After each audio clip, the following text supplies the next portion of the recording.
Morning మ్యాగజైన్కి స్వాగతం. ప్రముఖ దినపత్రికలో వస్తున్న వార్తల వెనకాల జరుగుతున్న పరిణామాలు చూద్దాం. ఈనాడు చూస్తే వణికిస్తున్న వరద అన్న వార్తను హైలైట్ చేసిన రాష్ట్రంలో ముమ్మరంగా వానలు, ఎగువ నుంచి గోదావరికి భారీ ప్రవాహం, ఉమ్మడి గోదావరి జిల్లాలో పొంగుతున్న వాగులు వంకలు, పెద్దవాగు ప్రాజెక్టు గండి, విలీన మండలాలకు పొంచి ఉన్న ముప్పు, ఏలూరు జిల్లాలో కొట్టుకుపోయిన కారు, నేడు రేపు భారీ వర్షాలు, ఒక పక్క ఎడతెరపలేని వానలు, మరోపక్క గోదావరికి ఎగువ నుంచి భారీగా వస్తున్న వరద కంటిపై కొనుక్కు లేకుండా చేస్తున్నాయి. బంగాళాఖాతంలో ఏర్పడిన అల్పపీడన ప్రభావంతో రాష్ట్ర వ్యాప్తంగా ముమ్మరంగా వర్షాలు కురుస్తున్నాయి. ఉమ్మడి తూర్పు పశ్చిమ గోదావరి జిల్లాలో పలు చోట్ల తీవ్రత అధికంగా ఉంది. గురువారం ఉదయం నుంచి కొండపోత కురుస్తోంది. కొన్ని ప్రాంతాల్లో వరిచేలు, ఉద్యాన పంటలు దెబ్బతిన్నాయి.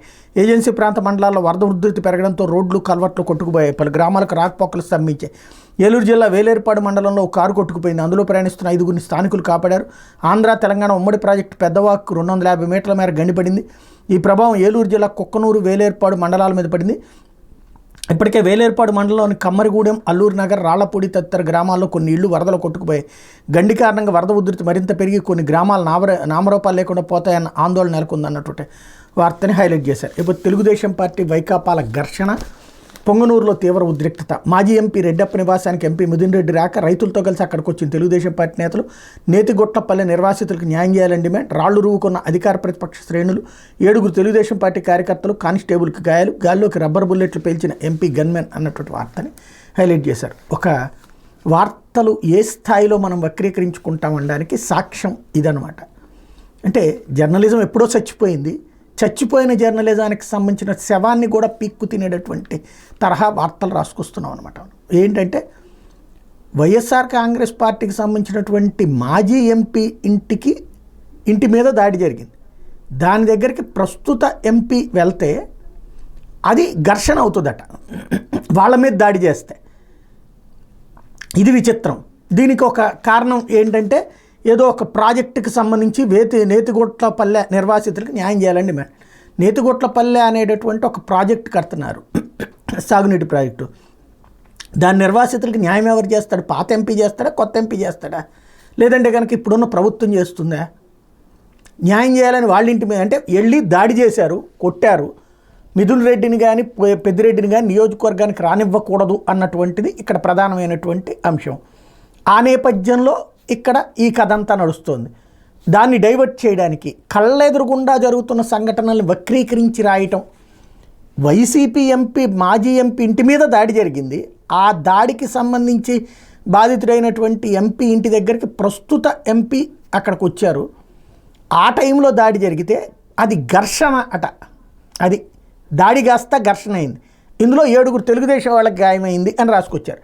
ఇంతకీ అక్కడ విషయం ఏంటి? వెహికల్స్ తగలబెట్టారు, వైసీపీ వాళ్ళ మీద దాడి జరిగింది, అదంతా పక్కకెళ్ళిపోయింది. అంటే ఇప్పుడు సాక్షి రెండో కోణంలో రాసుకొస్తుంది. నేను చాలా రోజుల నుండి చెప్తూ ఉన్నాను, మనం ఆంధ్రప్రదేశ్లో ఇక జర్నలిజాన్ని నమ్మడం మానేసేసేసిన పరిస్థితి. ఇక ఏంటంటే ఆ వార్తల్ని రెండింటినీ చదువుకుని మనకి మనం అన్వయించుకోవాల్సిన పరిస్థితి తెచ్చిపెట్టారు. ఇది ఆంధ్రాకి పట్టినటువంటి శాపం. లేకపోతే నేర కౌగిలిలో బాల్యం, లైంగిక దాడులకు తెగబడుతున్న బాలలు, హింసాత్మక నేరాల్లోనూ ప్రమేయం, అశ్లీల దృశ్యాలు, మత్తు పదార్థాలకు బానిసలుగా మారి వికృత చేష్టలు, తల్లిదండ్రుల అప్రమత్తతే కీలకం. 3 మైనర్లు కలిసి 8 ఏళ్ల బాలికపై సామూహిక అత్యాచారానికి పాల్పడ్డారు. ఈ విషయం బయటపడుతుందనే ఉద్దేశంతో ఆ చిన్నారిని అంతమొందించేశారు. మృతదేహాన్ని ముళ్ల పొదల్లో దాచేశారు. నిందితులు 2 10వ తరగతి విద్యార్థులుగా, ఒకరు 6వ తరగతి చదువుతున్నారు. పట్టుమని 15 ఏళ్లైనా లేని వీరు అంతర్జాలంలో అశ్లీల వీడియోలు చూడడానికి అలవాటు పడి ఈ దారుణానికి ఒడిగట్టారన్నట్టు వార్తని హైలైట్ చేశారు. నేను నిన్న మొన్న నా వీడియోలు దాని చుట్టూతానే ఉన్నది. ఇప్పటికి ఒక్క ఆస్పెక్ట్లో ఈ విషయంలో అంటే ఇప్పుడు అది కూడా వైసీపీ దిగిపోయి తెలుగుదేశం అధికారంలో ఉంది కాబట్టి అసలు వార్తన్న రాశారు. ఇక్కడ దాంట్లో రాజకీయ కోణాలు, ఈ పార్టీ ఉంది కాబట్టి అధికారంలో, ఆ పార్టీ ఉంది కాబట్టి అధికారంలో అన్నది కాదు. అసలు సమస్య పిల్లల పెంపకంలో తేడా వచ్చింది, ఆడపిల్లల్ని చూసే చూపులో తేడా వచ్చింది. చివరికి నేరం చేయడం సహజం అనేటటువంటి తత్వానికి పిల్లల్ని తయారు చేస్తున్నారు. అది మారాలి అన్నటువంటిది. దాన్ని వదిలేసేసి వాళ్ళ హయాంలో వీళ్ళ హయాంలో అని రాసుకొచ్చారు. ఇప్పుడు ప్రభుత్వం మారింది కాబట్టి ఇప్పుడు అదే కనుక ఇది వైసీపీ అధికారంలో ఉండుంటే జగన్ నిర్లక్ష్యంతో ఇదంతా జరుగుతోందని రాసేవాళ్ళు. ఇప్పుడు ప్రస్తుతం ఒరిజినల్ రాశారు వాస్తవం ఆ ఒక్క విషయంలో మాత్రం. లేకపోతే 3 పెట్టెలు 4 అల్మరాల్లో భద్రంగా పురుషోత్తముని ఆభరణాలు, కోట్ల మంది ఉత్కంఠగా ఎదురుచూస్తున్న ఒడిశాలోని పూరి జగన్నాథ్ రత్నభాండాగారం రహస్య గది 46 ఏళ్ల తర్వాత గురువారం తెరిచారు. భారీ పెట్టెలు, అల్మరాల్లో ఉన్న స్వామివారి ఆభరణాలను తాత్కాలిక స్ట్రాంగ్ రూమ్కి తరలించారు. రాష్ట్ర ప్రభుత్వం జస్టిస్ బిశ్వనాథ్ రథ్ అధ్యక్షత ఏర్పాటు చేసిన 11 మంది సభ్యుల సమక్షంలో ఉదయం 9:50 గంటలకు గదిని తెరిచారు. సాయంత్రం 5:15 వరకు దశల వారీగా సంపదను స్ట్రాంగ్ రూమ్కి చేర్చారు. ఈ సందర్భంగా శ్రీక్షేత్రం వెలుపల గట్టి బందోబస్తు ఏర్పాటు చేశారు. ఉదయం 8 నుంచి భక్తుల ప్రవేశాలు నిలిపేశారు. ముందు జాగ్రత్తగా ఆలయం లోపల స్నేక్ హెల్ప్ లైన్, ఓడ్రాఫ్ జవాన్లను సిద్ధంచారు. హైమాస్ట్ దీపాలు, గ్యాస్ కట్టర్లు, ఆక్సిజన్ సిలిండర్లు తీసుకెళ్లినా వాటి అవసరం రాలేదని అధికారులు తెలిపారు. సాయంత్రం 6 గంటలకు వెలుపలకు వచ్చినట్టు జస్టిస్ రథ్ శ్రీక్షేత్ర పాలనాధికారి అరవింద పాడి విలేకరులకు వివరాలు చెప్పారు. రాశిగదిలో పెద్ద పరిమాణంలో 3 పెట్టెలు ఉన్నాయి. వాటిలో 2 కలప, 1 స్టీల్వి, అలాగే 4 భారీ సైజు అల్మరాలు ఉండగా వాటిలో 3 కలపతో 1 స్టీల్తో చేసిన వాటిలో చిన్న కంటైనర్ తరహా పెట్టెలో స్వామివారి ఆభరణాలు ఉన్నాయి. వాటి వివరాలు బహిర్గతం చేయకూడదని ప్రతిజ్ఞ చేసినందుకు మేము వెల్లడించడం. స్వామి సంపద భద్రంగా ఉంది, ఎక్కడా చెక్కు చెదరలేదు. రహస్య గది నుంచి సొరంగ మార్గం ఉందన్న అంశాన్ని పరిశీలించలేదు. ప్రభుత్వ మార్గదర్శకాలు దీని ప్రస్తావన లేదు. ఈ భాండాగారం మరమ్మతులను పురావస్తు శాఖ ఏఎస్ఐ చేపడుతుంది. సొరంగ మార్గం మరిన్ని రహస్య గదులను లేజర్ స్కానింగ్ ద్వారా శోధించాలంటే ప్రభుత్వ అనుమతి అవసరం. భాండాగారం మరమ్మతులు సంపద లెక్కింపు పూర్తయ్యాక అధ్యయన సంఘం మరోసారి సమావేశమై రహస్య గదులను శోధించడం మీద ప్రభుత్వానికి సిఫార్సు చేస్తుంది. ప్రస్తుతానికి మాకు అప్పగించిన బాధ్యత నెరవేర్చాం. సంపదనంతా తాత్కాలిక ఖజానాలో భద్రపరిచి సీల్ చేయించాం.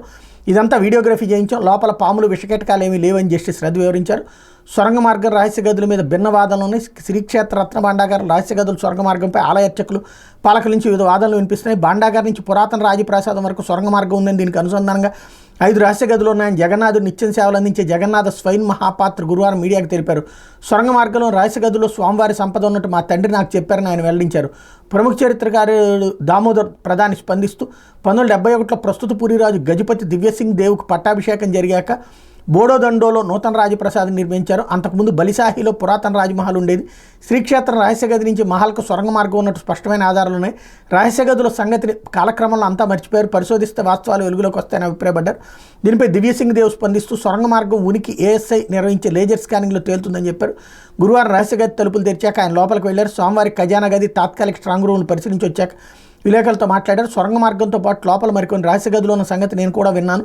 మరమ్మతులు చేపట్టడం ఏఎస్ఐ లేజర్ స్కానింగ్ చేస్తే అన్ని విషయాలు వెలుగులోకి వస్తాయని పేర్కొన్నారు అన్నట్టు వార్తని హైలైట్ చేశారు. అయితే జగముండి సర్కార్ అలసత్వంతో ఉపద్రవం, పలుమార్లు నిధులు అడిగిన గోదావరి బోర్డు పట్టించుకొని వైకాపా ప్రభుత్వం ఆధునికీకరణ లేకనే పెద్దవాగు ప్రాజెక్టుకి భారీ గండి అన్నటువంటి వార్తని హైలైట్ చేశారు. ఇప్పుడు పెద్దవాగు ప్రాజెక్టు భద్రత నిర్వహణ విషయంలో గోదావరి బోర్డు చాలా రోజులుగా అప్రమత్తం చేస్తున్నందు పూర్తిస్థాయి మరమ్మతులు, ఆధునీకరణకు నిధులు కేటాయించాలని పలుమార్లు లేఖలు రాసిన ఆంధ్రప్రదేశ్లో అప్పటి జగన్ ప్రభుత్వం పూర్తిగా పెడజేవని పెట్టింది. నేడు 14 గ్రామాల ప్రజలు జలదిగ్బంధానికి కారణమైన తెలంగాణ, ఏపీ నుంచి గోదావరి బోర్డు పరిధిలోకి వచ్చిన ఉమ్మడి ప్రాజెక్టులో ఇదొకటి. పశ్చిమ గోదావరి జిల్లాలో పుట్టే పెద్దవాగు భద్రాద్రి జిల్లాలోకి ప్రవేశించి తిరిగి ఏపీలోకి వెళ్తుంది. భద్రాద్రి జిల్లా అశ్వారావుపేట మండలం గుమ్మడిపల్లిలో ఈ వాగుపై 1977-78 నాటి సీఎం జలగం వెంకటరావు హయాంలో 1.5 కోట్లతో 3 క్రస్ట్ గేట్లు, 2 తూములతో ప్రాజెక్టు నిర్మించారు.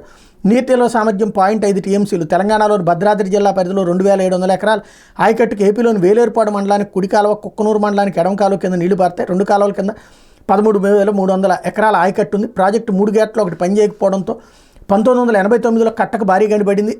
అప్పట్లో ఏపీలోని కమ్మరిగూడెం కొట్టుకుపోయింది. అల్లూరు నగర్, ఒంటిబండ, వసంతవాడ గ్రామాలు దెబ్బతిన్నాయి. అప్పట్లో గండిపడిన చోట క్రస్ట్ గేట్ల భాగం పక్కనే రమణక్కపేట వైపు మరోసారి గురువారం గండిపడింది. ప్రాజెక్టు దుస్థితి మీద ఈనాడు పలుమార్లు కథనాలు ప్రచురించింది. 1998లో అప్పటి మంత్రి తుమ్మల నాగేశ్వరరావు కృషితో 15 కోట్ల మరమ్మతు చేశారు. పూర్తిస్థాయి ఆధునీకరణకు 100 కోట్ల ప్రతిపాదనలు రూపొందించారు. తెలంగాణ, ఏపీలు 15:85 నిష్పత్తితో నిధులు కేటాయించాలని గోదావరి బోర్డు సమావేశంలో పలుమార్లు చర్చకొచ్చింది. 2021 ఫిబ్రవరిలో 2 రాష్ట్రాల జలవనరుల శాఖ అధికారులు క్షేత్రస్థాయిలో పరిశీలించారు. అయినా ముందడుగు పడలేదు. సంబంధిత దస్త్రాన్ని తెలంగాణ ప్రభుత్వం ఆమోదించిన ఆంధ్రప్రదేశ్లోని అప్పటి వైకాపా సర్కార్ పెడజేవని పెట్టింది. గతేడాది తెలంగాణ ప్రభుత్వం 2 కోట్లతో కొత్త క్రస్ట్ గేట్లు అమర్చింది. వాటి కేటా గ్రీజు పెట్టకపోవడం, గేట్లు సరిగ్గా ఉన్నాయా లేదా ముందస్తుగా పరిశీలించకపోవడంతో ఈ దుస్థితి దాపరించిందని స్థానికులు ఆవేదన వ్యక్తం చేస్తున్నారు. ఏడాది మార్చి 1 జరిగిన బోర్డు సమావేశంలో 2 రాష్ట్రాల ఉమ్మడి సమావేశం నిర్వహించి పెద్దవాగు ప్రాజెక్టు నిర్వహణపై తుది నిర్ణయం తీసుకోవాలని నిర్ణయించాయి.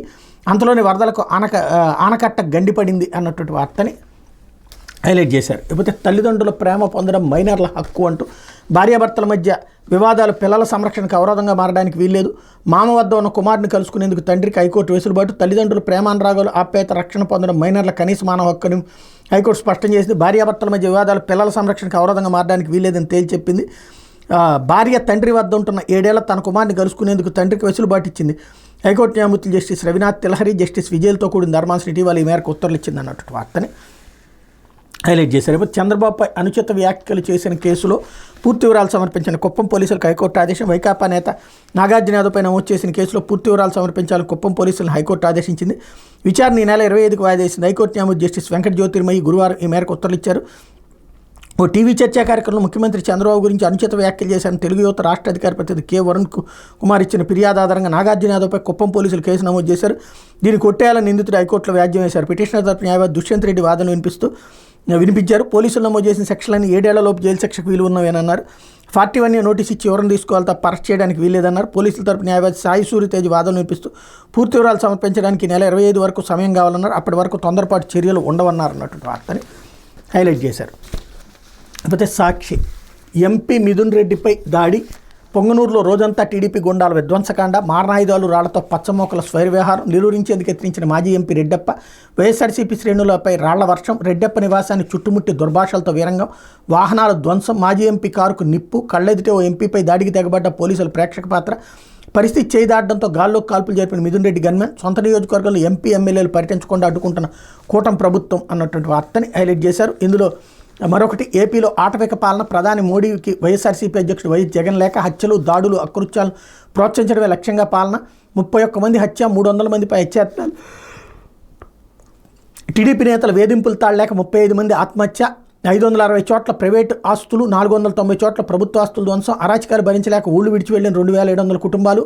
ఇవి కాకుండా 1050కి పైగా దౌర్జన్యాలు, దాడులు, వైఎస్ఆర్సీపీని అణగదొక్కడానికి పథకం ప్రకారం చేసిన దుర్మార్గాలే అవన్నీ. ఓ మంత్రి రెడ్ బుక్ పేరిట హోర్డింగులతో దాడులకు పురిగొల్పారు. అడ్డుకోవద్దని అధికారులకు సంకేతాలు ఇవ్వడంతో టీడీపీ గుండాల స్వైర వ్యవహారం. వినుకొండలో నడి రోడ్డుపై నరమేధం, పొంగనూరులో పార్టీ లోక్సభ పక్షనేత పివి మిథున్ రెడ్డిపై టీడీపీ మొక్కల దాడి. ఈ అరాచకాలను అంతమొందించి తక్షణమే శాంతి స్థాపనకు చొరవ చూపండి. కొత్త ప్రభుత్వం ఏర్పాటైనప్పటి నుంచి జరిగిన ఘటనలపై కేంద్ర సంస్థలు విచారణ జరపాలని విన్నపం. ఈ దురాఘాతాలు నివేదించేందుకు అపాయింట్మెంట్ ఇవ్వాలని వినతి అన్నటువంటి వార్తని హైలైట్ చేశారు. నేడు వినుకొండకు వైఎస్ జగన్ అంటూ ఏదైతే టీడీపీ గూండాల చేతులు హత్యకు గురైనటువంటి కార్యకర్త రషీద్ కుటుంబానికి పరామర్శ, వైఎస్ఆర్సీపీ నేతలంతా బాధిత కుటుంబానికి తోడుగా నిలవాలని ఆదేశం, హింసాత్మక విధానాలను వినాలని ఎక్స్ వేదికగా చంద్రబాబు గట్టి హెచ్చరిక అన్నటువంటి వార్తను హైలైట్ చేశారు. ఇందులో మిథున్ రెడ్డి మీద దాడికి సంబంధించి సాక్షి వెర్షన్ వచ్చేటప్పటికి వినుకొండలో నడి రోడ్డుపై వైఎస్ఆర్సీపీ కార్యకర్త నరికి చంపి టీడీపీ గుండాలు 12 గంటలు గడవక ముందే పొంగనూరులో మరో విధ్వంసకాండం సృష్టించారు. కూటమి సర్కారు అధికారంలోకి వచ్చిన అనంతరం వైఎస్ఆర్సీపీ నాయకులు, కార్యకర్తల లక్ష్యంగా జరిగిన దాడుల్లో తీవ్రంగా గాయపడిన వారు, ఆస్తులు పంటలు కోల్పోయిన బాధితులను పరామర్శించి భరోసా కల్పించేందుకు వచ్చిన రాజంపేట ఎంపీ పెద్దిరెడ్డి మిథున్ రెడ్డిని అంతమొందించే ప్రణాళికతో పచ్చముఠాలు గురువారం రోజంతా మారణాయుధాలతో తిష్టవేసి దాడులకు దిగే. రాజంపేట ఎంపీ పెద్దిరెడ్డి మిథున్ రెడ్డిని హతమార్చడమే లక్ష్యంగా అసాంఘిక శక్తులు పొంగనూరులో తీవ్ర ఉద్రిక్తతలు రేకెత్తించాయి. గురువారం ఉదయం 8 గంటల సమయంలో మిథున్ రెడ్డి పొంగనూరు ఎల్ఐసి కాలనీలో చిత్తూరు మాజీ ఎంపీ రెడ్డప్ప నివాసంలో వైఎస్ఆర్సీపీ కార్యకర్తలు సమావేశమైన విషయం తెలుసుకుని టీడీపీ మూకలు రెచ్చిపోయాయి. ఎంపీ మిథున్ రెడ్డిని రాళ్లు కర్రలతో కొట్టి చంపేందుకు మూకుమ్మడిగా దాడులకు తెగబడ్డాయి. టీడీపీ గూండాలు నిలువరించేందుకు యత్నించిన మాజీ ఎంపీ దళిత నాయకుడు రెడ్డప్ప పైన టీడీపీ నాయకులు, కార్యకర్తలు దౌర్జన్యానికి దిగారు. దుర్భాషలాడుతూ రెడ్డప్ప నివాసంలోకి చొరబడ్డారు. ప్రమాదాన్ని పసిగట్టిన వైఎస్ఆర్సీపీ శ్రేణులు తలుపులు మూసివేయడంతో బద్దలు కొట్టేందుకు యత్నించారు. రెడ్డప్ప నివాసంలోకి రాళ్లు రువ్వారు. ఇంటి ముందున్న పలు వాహనాలు ధ్వంసం చేసి రెడ్డప్ప వాహనానికి నిప్పు పెట్టి తగలబెట్టారు. నిలువరించేందుకు ప్రయత్నించిన వైఎస్ఆర్సీపీ కార్యకర్తలపైన దాడులు చేశారు. ఘటన గురించి తెలియడంతో అక్కడికి చేరుకున్న మీడియా ప్రతినిధులపైన దాడి చేసి తీవ్రంగా గాయపరిచారు. 4 గంటల పాటు సాగిన విధ్వంసంతో పొంగనూరులో తీవ్ర ఉద్రిక్త పరిస్థితులు నెలకొన్నాయి. ఏకంగా ఓ ఎంపీని హత్య చేసేందుకు తెగించిన పోలీసులు ప్రేక్షక పాత్ర వహించడంపై తీవ్ర విమర్శలు వెల్లువెత్తుతున్నాయి. బాధిత కుటుంబాలకు ఆర్థిక సాయంతో పాటు టీడీపీ శ్రేణులు కూల్చివేసిన ఇండోర్ స్టేడియాన్ని పరిశీలించి ఎంపీ మిథున్ రెడ్డి మీడియా సమావేశం నిర్వహించినట్టు తెలుసుకున్న అల్లరిమూకల హింసాకాండను బుధవారం రాత్రి పక్కా పథకం రూపొందించినట్టు సమాచారం. ప్రణాళికలో భాగంగా టీడీపీ మూకలు ఉదయం నుంచి స్థానిక ఎంపీడీఓ కార్యాలయం సమీపంలో రాళ్లు, కర్రలు, ఇతర ఆయుధాలతో మాటు వేశాయి. ఉదయం 9:30 గంటల ప్రాంతంలో వైఎస్ఆర్సీపీ నాయకులు, కార్యకర్తలు సమావేశం ముగించి మిథున్ రెడ్డి బయటకు వస్తున్నట్టు గుర్తించి ఒక్కసారిగా విరుచుకుపడ్డాయి. రాళ్లు రువుతూ మాజీ ఎంపీ రెడ్డప్ప నివాసాన్ని చుట్టుముట్టాయి. వారిని అడ్డుకునేందుకు యత్నించిన రెడ్డప్ప పైన దాడికి దిగాయి. బయటికి రారా అంటూ దుర్భాషలకు దిగాయి. ఈ ఘటనలో ఒక కానిస్టేబుల్ గాయపడగా 25 మందికి పైగా వైఎస్ఆర్సీపీ కార్యకర్తలు తీవ్ర గాయాలై 2 సాక్షి విలేకరులతో పాటు మరికొందరు తీవ్రంగా గాయపడ్డారు. మాజీ ఎంపీ వైఎస్ఆర్సీపీ నేతలకు చెందిన 15 వాహనాలు టీడీపీ గూండాలు ధ్వంసం చేశారు. మరో 12 ద్విచక్ర వాహనాలు ధ్వంసం చేశారు. మాజీ ఎంపీ రెడ్డప్ప వాహనానికి నిప్పు పెట్టి తగలబెట్టారు. రెడ్డప్ప నివాసం వద్ద పరిస్థితి అదుపు తప్పడంతో అల్లరి మొక్కల నుంచి రాజంపేట ఎంపీ మిథున్ రెడ్డిని రక్షించేందుకు గన్మెన్ 2 రౌండ్లు గాల్లోకి కాల్పులు జరిపారు. అడుగడుగున పోలీసు వైఫల్యం. పొంగనూరులో జరిగిన విధ్వంసకాండలు అడుగడుగున పోలీసులు నిర్లక్ష్యం కనిపించింది. పోలీసుల సమక్షంలో రాళ్లు రువుతూ కర్రలతో స్వైరవ్యవహారం చూస్తుండిపోయారు. భారీగా టీడీపీ మొక్కలు మోహరించిన వెంటనే స్పందించాల్సిన ఉన్నతాధికారులు తీరిగ్గా కొంతమంది పోలీసులు పంపి చేతులు దులుపుకోవడంపైన విమర్శలు వెలువెత్తుతున్నాయి. సాయంత్రం 4 గంటల సమయంలో ఎంపీ మిథున్ రెడ్డి అక్కడి నుంచి తిరిగి వెళ్ళిపోయారు. ఎమ్మెల్యే పెద్దిరెడ్డి రామచంద్రారెడ్డి, ఎంపీ మిథున్ రెడ్డి గత నెల 15 పొంగనూరులో పర్యటించాల్సింది. అయితే ముఖ్యమంత్రి చంద్రబాబు ఆదేశాల మేరకు పోలీసులు వాళ్ళిద్దరిని తిరుపతిలో అరెస్ట్ చేశారు. తాజాగా పార్టీ కార్యకర్తలను, బాధితులను పరామర్శించేందుకు వచ్చిన ఎంపీ మిథున్ రెడ్డిని ఏకంగా హతమార్చేందుకు పచ్చమొక్కల పథకం వేశాయన్నటువంటి వార్తని ఇక్కడ ప్రధానంగా హైలైట్ చేశారు. ఇకపోతే కుర్చీకి అతుక్కుపోతే అంతే సంగతులు. ఎంత బిజీగా ఉన్న శరీరాన్ని కాస్త అటు ఇటు కదల్చండి. తరచూ లేచి నడవండి. టీవీ చూస్తున్నప్పుడు కొన్ని నిమిషాలు లేచి తిరగండి. పెద్దలు రోజుకు కనీసం 30 నుంచి 60 నిమిషాలు వ్యాయామం, వాకింగ్ తప్పనిసరి. శారీరక మానసిక ఆరోగ్యానికి ఐసీఎంఆర్ సూచనలు. ఏ వయసు వారైనా రోజుకు తగినంత శారీరక శ్రమ చేయడం శారీరక మానసిక ఆరోగ్యానికి ఎంతో మంచిది. చదువు, పనిలో ఎంత బిజీగా ఉన్నా శారీరక శ్రమను మాత్రం నిర్లక్ష్యం చేయొద్దని, శరీరాన్ని కాస్త అటు ఇటు కదల్చాలని Indian Council for Medical Research సూచిస్తోంది. జాతీయ పోషకాహార సంస్థ ఐసీఎంఆర్ కలిసి డైటరీ గైడెన్స్ ఫర్ ఇండియా పేరిట మెరుగైన ఆరోగ్యం కోసం 17 మార్గదర్శకాలను ఇటీవల వెల్లడించే సంపూర్ణ ఆరోగ్యం కోసం శారీరక శ్రమ, యోగా, వ్యాయామంపై పలు సిఫార్సులు చేసినాయి అన్నటువంటి వార్తని హైలైట్ చేశారు.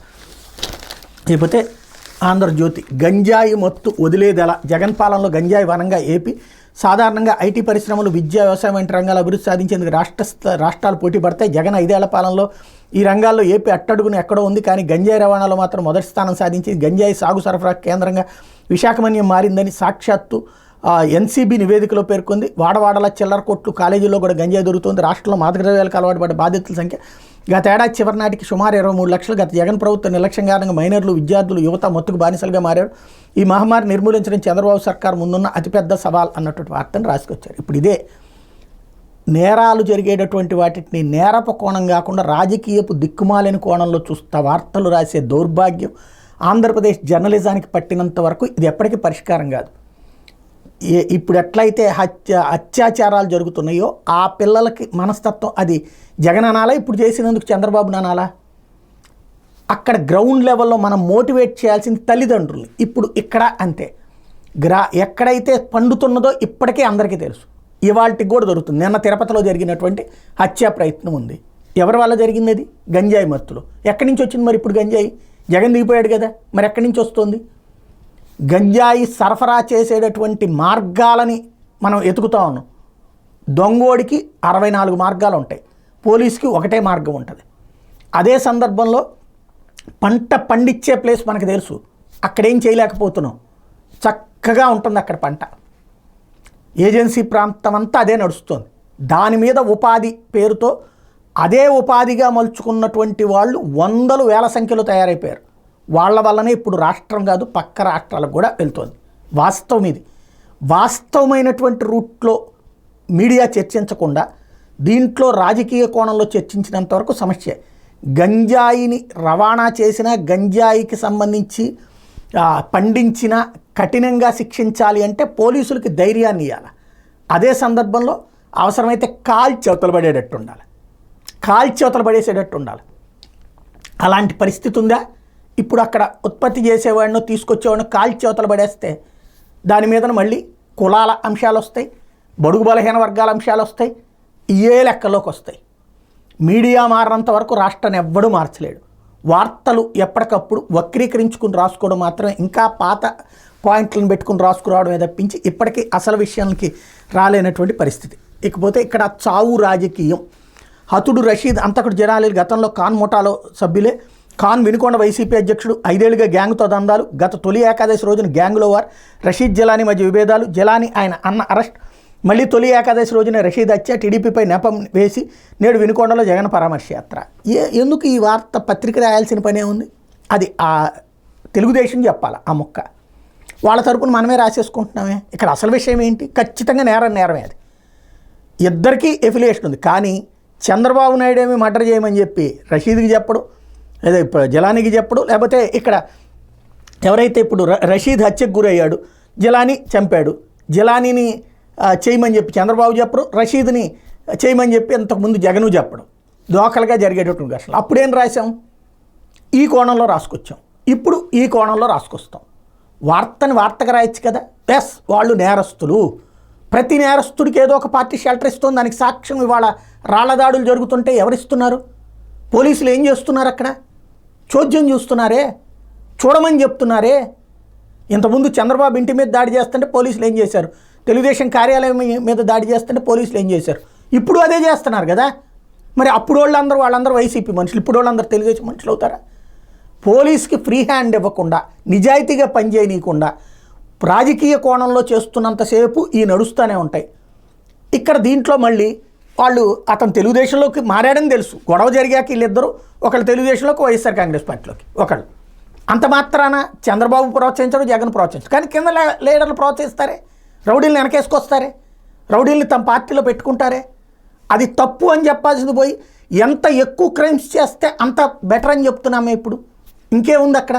పత్రికలు కూడా ఆ కోణంలోనే వార్తలు రాస్తుంటే ఇంకా అసలు ఈ రాష్ట్రం బాగుపడేది ఎప్పుడు అన్నటువంటిదే అర్థం కానటువంటి దౌర్భాగ్య పరిస్థితిలో ఉంది. ఇకపోతే పొంగనూరులో హైటెన్షన్, పోలీసులకు సమాచారం ఇవ్వకుండా వచ్చిన ఎంపీ మిథున్ రెడ్డి.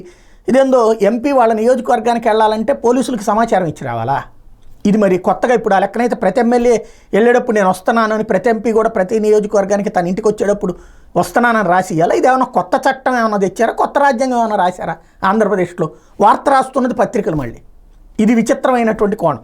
మాజీ ఎంపీ రెడ్డెప్పింట్లో మకాం, నేతిగుట్టపల్లి రిజర్వాయర్ పరిహారం కోసం వచ్చిన రైతులు టీడీపీ కార్యకర్తలతో కలిసి రెడ్డెప్పల్లి దిగ్బంధం. ముందే సిద్ధం చేసుకున్న రాళ్ళు, బాటిళ్లు, కర్రలతో మిథున్ రెడ్డి బృందం దాడి. ప్రతిఘటించిన టీడీపీ శ్రేణులు. వాళ్ళు వస్తారని ముందే తెలిసి రాళ్ళు అవన్నీ కూడా దగ్గర పెట్టుకున్నారట. ఇది ఒక విచిత్రమైనట్టు. దాడులో కానిస్టేబుల్ సహా 12 మంది టీడీపీ కార్యకర్తల గాయాలు, 9 వాహనాలు ధ్వంసం. 25 మంది వైసీపీ కార్యకర్తల గాయాలైంది, వీళ్ళు రాయరు. అదే సందర్భంలో 12 మంది టీడీపీ కార్యకర్తలకు గాయాలైన వాళ్ళు రాయరు. చివరికి సంఘర్షణల్ని కూడా వార్తలకి, ఎందుకంటే ఇది ఘర్షణ దాడి. ఇక్కడ ఇప్పుడు చంద్రబాబు గారి ఇంటి మీదకి జోగి రమేష్ వెళ్తే ఇప్పటికీ మనం ఏమంటున్నాం? దాడేనే అంటున్నాం కదా. తెలుగుదేశం పార్టీ కార్యాలయం మీదకి వెళ్ళినప్పుడు దాన్ని ఏమంటున్నాం? దాడేనే అంటున్నాం కదా. ఆ టైంలో ప్రతిఘటించి ఆడు కూడా కొట్టారుగా. అప్పుడు ఘర్షణ అయిందా? అప్పుడు దాడి అన్నాం కదా. ఇప్పుడు ఘర్షణను రాస్తున్నాం. కాబట్టి మనం వార్తలు వక్రీకరించుతున్నంత వరకు వాస్తవం చచ్చిపోతుంది. వాస్తవం చచ్చిపోయినంత వరకు, నిజం మనం మాట్లాడినంత వరకు కూడా నేరస్తులు, నేరం చేసేటటువంటి వాడు దర్జాగా తిరుగుతుంటాడు. మీడియా కూడా ధర్మం తప్పితే ఇంకా ఈ రాష్ట్రానికి రక్షణ ఎక్కడా అన్నటువంటిదే అసలు అంశం. లేకపోతే కళ్ళ ముందే కాలుష్యం అయినా బుకాయింపు, ద్వారంపూడి రొయ్యల ఫ్యాక్టరీల బరితెగింపు, వెదజల్లుతున్న కాలుష్యంపై పీసీబీ సీరియస్. గురజానపల్లి లంపకలోవ ఫ్యాక్టరీలు 2-3 రోజులు సీజ్ చేసే అవకాశం. గతంలో పవన్ కళ్యాణ్ ఆదేశంతో వాటిలో తనిఖీలు చేపట్టే అధికారులు. లంపకలోవ ఫ్యాక్టరీ నుంచి భారీగా కాలుష్య వ్యర్థ జలాలు వెదజల్లుతున్నట్టు గుర్తింపు. శుద్ధి చేయకుండా నేరుగా పంట పొలాల్లోకి. రెట్టింపు సామర్థ్యంతో గురజానపల్లి ఫ్యాక్టరీ. షోకాజు నోటీసులు, నిర్లక్ష్యంగా జవాబులు. దీంతోనే చర్యలకు పీసీబీ సమాయత్తం అన్నట్టు. ఓవరాల్గా అదొక కక్ష సాధింపే ఆయన ఫ్యాక్టరీ. అసలు ఏ ఫ్యాక్టరీలోనైనా సరే ఒక్కటంటే ఒక్క రొయ్యల ఫ్యాక్టరీలో నుంచైనా వచ్చేది పరిశుద్ధ జలాలు ఏమైనా వస్తాయా? వాటిని ఎక్కడికి మళ్లించడానికి ఏమైనా ప్లేసెస్ ఉన్నాయా? లేదు మన రాష్ట్రంలో. ఇప్పుడు ఇదే నిజమైతే టోటల్గా అన్ని ఆక్వా ఫ్యాక్టరీలు మూసేయాలి ఖచ్చితంగా. వాటి వల్ల ఇబ్బంది ఎదురవుతుంది. దానికి పరిష్కారం లేదు. ఆ పరిష్కారం ఏంటన్నది ఆలోచించడం మానేసి మనకి నచ్చనటువంటి వాళ్ళ వ్యాపారాలు మూసేయాలి, దానికి ఈ కారణం అనేది పెట్టుకుంటే కనుక బాగానే ఉంటుంది. భవిష్యత్తులో రేపొద్దున వాళ్ళ అధికారంలోకి వచ్చినప్పుడు ఇప్పుడు ఇది కొత్త సంప్రదాయం మనం నేర్పుతున్నాం. వ్యాపారాలను మూయించడం, వ్యాపారాలు తీయించడం అన్నట్టు. దెన్ రేపొద్దున వాళ్ళు అదే పని చేస్తారు కదా. ఇదివరకు వాళ్ళది ఎక్కడో 1 చోట 2 చోట్ల అట్లా జరిగింది అన్నటువంటి దాన్ని హైలైట్ చేసాం. ఇప్పుడు టోటల్గా అదే చేస్తున్నాం. షాపులు పగలగొట్టడం, లేకపోతే వ్యాపారాలు మూయించడం, ఇవన్నీ. రేపొద్దున ఎవరన్నా ఇప్పుడు అధికారంలోకి ఎవరు వస్తే వాళ్ళు వ్యాపారాలు చేసుకోవాలి. అధికారం దిగిపోగానే వ్యాపారాలు వదిలేసి పారిపోవాలి, మళ్ళీ రాష్ట్రాలు విడిచి వెళ్ళిపోవాలి. ఇది ఆంధ్రప్రదేశ్కి ప్రస్తుతం ఉన్నటువంటి అంశం. లేకపోతే పోస్టు నుంచి లేపేస్తాం, మరి ఎక్కడా పోస్టింగ్ రాకుండా చేస్తాం. పెద్ద ఆయన ఫోన్ చేసినా వినవా. సర్వే సెటిల్మెంట్ కమిషనర్కి పెద్దిరెడ్డి మనుషులు బెదిరింపులు. అయినా లొంగని సిద్ధార్థ్ జైన్. రాగానిపల్లె భూమి కేసులో కొత్త కోణం. చిత్తూరు జిల్లా పొంగనూరు మండలం రాగానిపల్లిలోని 982 ఎకరాల ఎస్టేట్ భూములపై 1970 నుంచి వివాదం నడుస్తుంది. దీన్ని పట్టాభూమిగా పేర్కొంటూ ఇచ్చిన ఉత్తర్వులను అనేక దశల్లో అధికారులు కొట్టివేస్తూ వచ్చారు.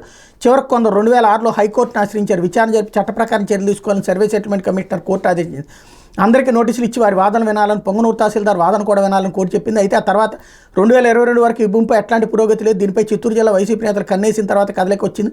ఎలాగూ survey settlement commissioner case settle చేయాలని కోర్టు చెప్పినందున నాటి కమిషనర్ సీనియర్ ఐఏఎస్ అధికారి సిద్ధార్థ్ జైన్ని ముగ్గులోకి దించి తమకు అనుకూలంగా ఉత్తర్వు పొందాలని భావించారు. పెద్దిరెడ్డి మనుషులు పలుమార్లు ప్రభుత్వ పెద్దల ద్వారా ఆయనపై ఒత్తిడి తెచ్చారు. నేరుగా పెద్దిరెడ్డి కూడా 3 సార్లు ఫోన్ చేసి సానుకూల ఉత్తర్వులు ఇవ్వాలంటూ జైన్ని ఆదేశించినట్టు తెలిసింది. అయితే ప్రభుత్వ పెద్దలు కోరినట్టుగా ఉత్తర్వులు ఇస్తే ఏం జరుగుతుందో ఆయనకు తెలుసు.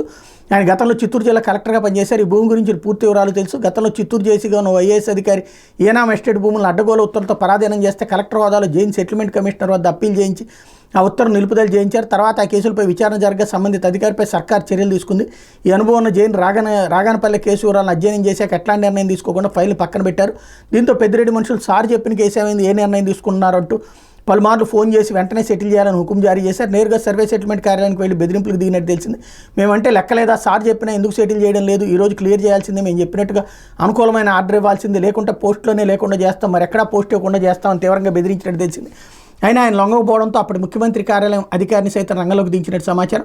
కోర్టు చెప్పినట్టుగా తన స్థాయిలో విచారించడం కుదరదని, అందుకు రూల్స్ సమ్మతించవని కమిషనర్ చెప్పినట్టు తెలిసింది. తొలుత సెటిల్మెంట్ అధికారి ఉత్తర్వులు ఇవ్వాల్సి ఉంటుందని జైన్ స్పష్టం చేసినట్టు సమాచారం. ఎస్టేట్ రద్దు చట్ట ప్రకారం కొత్తగా విచారణ చేపట్టి నిర్ణయం తీసుకోవాలని కమిషనర్ నాటి జేసీ ప్రస్తుత తిరుపతి కలెక్టర్ వెంకటేష్ని ఆదేశిస్తూ 2022 ఏప్రిల్ 28 లేఖ రాశారు. నాటి ప్రభుత్వ పెద్ద జోక్యంతో వెంకటేష్ ఈ కేసును సుమోటోగా విచారణకు స్వీకరించారు.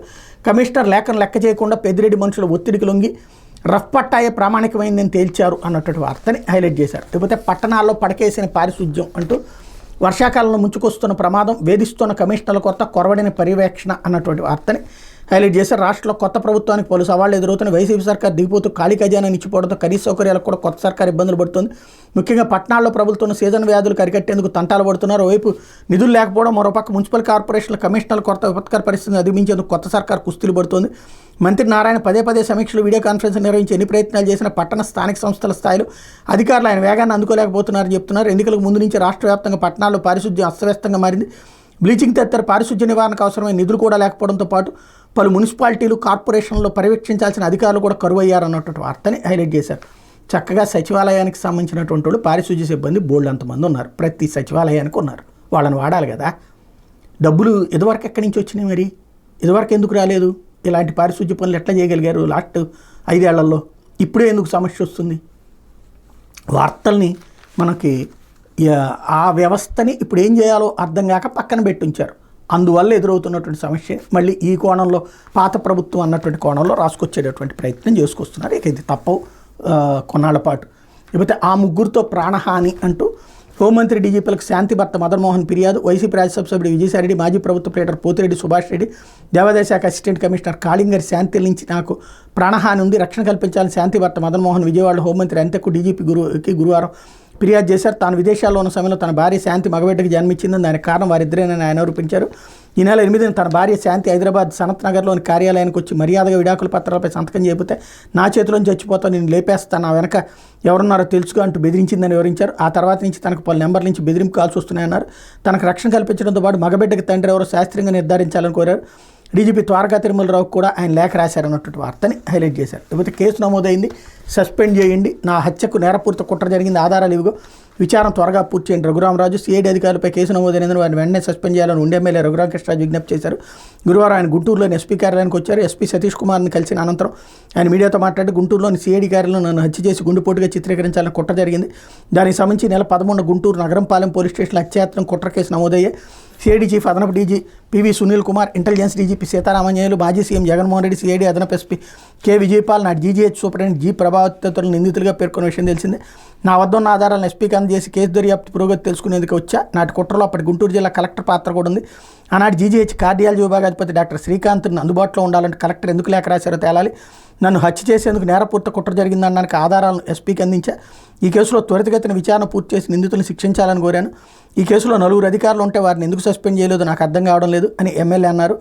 ప్రాథమిక విచారణ పూర్తయిన తర్వాత సస్పెండ్ చేయొచ్చని ఆశాభావం వ్యక్తం చేశారు. ప్రస్తుతం ఈ కేసులో ప్రధాన పాత్రధారైన అదనపు ఎస్పీ కె విజయపాల్ పరారీలో ఉన్నారన్నారు. ఆయన అరెస్ట్ చేసి విచారిస్తే కుట్రకోణం బయటపడుతుందన్నారు అన్నటువంటి వార్తని హైలైట్ చేశారు. లేకపోతే ఆగస్టు 15న అన్న క్యాంటీన్లు ఆహారం సరఫరాకు టెండర్లు 22న ఖరారు చేస్తాం. 5 రూపాయలకి ఆహారం, డ్రైన్ల పూడికి తీతకి 50 కోట్లు, 10 రోజుల్లో పనులు పూర్తికి ఆదేశం, సీజనల్ వ్యాధులు ప్రబలకుండా చర్యలు, చెత్త పన్నుపై సీఎంతో చర్చించిన నిర్ణయం, మున్సిపల్ కమిషనర్లతో నారాయణ వీసీ సమీక్ష అన్నటువంటి వార్తని ఇక్కడ హైలైట్ చేశారు. ఏదైతే చెత్త పన్ను ఎత్తేశారు అని మొన్న సోషల్ మీడియాలో వచ్చినాయి, కానీ ఆ తర్వాత లేదు పెంచుతున్నారు అని వచ్చింది. ఇప్పుడు ఇంకా చెత్త పన్ను మీద నిర్ణయం తీసుకోలేదు, చంద్రబాబు గారిని అడిగి నిర్ణయం తీసుకుంటానంటూ ఇప్పుడు నారాయణ చెప్పారు. నేను ఈ విషయం చాలా ముందు నుంచి చెప్తొచ్చా. చెత్త పన్ను అన్నటువంటిది వ్యాపారుల మీద ఎక్కువ ఉంది, మిగతా వాళ్ళ దగ్గర సాధారణ ప్రజల దగ్గర 50 రూపాయల రేంజ్లో ఉంది. అది ఒక ఊళ్ళో 10 లక్షల మంది ఉన్నారనుకుంటే, గుంటూరు విజయవాడ లాంటి చోట్ల 10 లక్షలు ఇంటూ 50 రూపాయలు వస్తుంది కాబట్టి దాంతో పని జరిగింది. అది తీసేస్తే డబ్బులు ఎక్కడి నుంచి వస్తాయని నేను చెప్పాను, ఇంతకుముందే అడిగాను నేను. ఇప్పుడు ఆ రేంజ్లో వీళ్ళు ఇవ్వగలరా? 50 లక్ష మంది ఇస్తే 50 లక్షలు వస్తుంది. అదే 10 లక్షల మంది ఇస్తే 10 50లు అంటే దగ్గరగా 500 కోట్ల రూపాయల దాకా.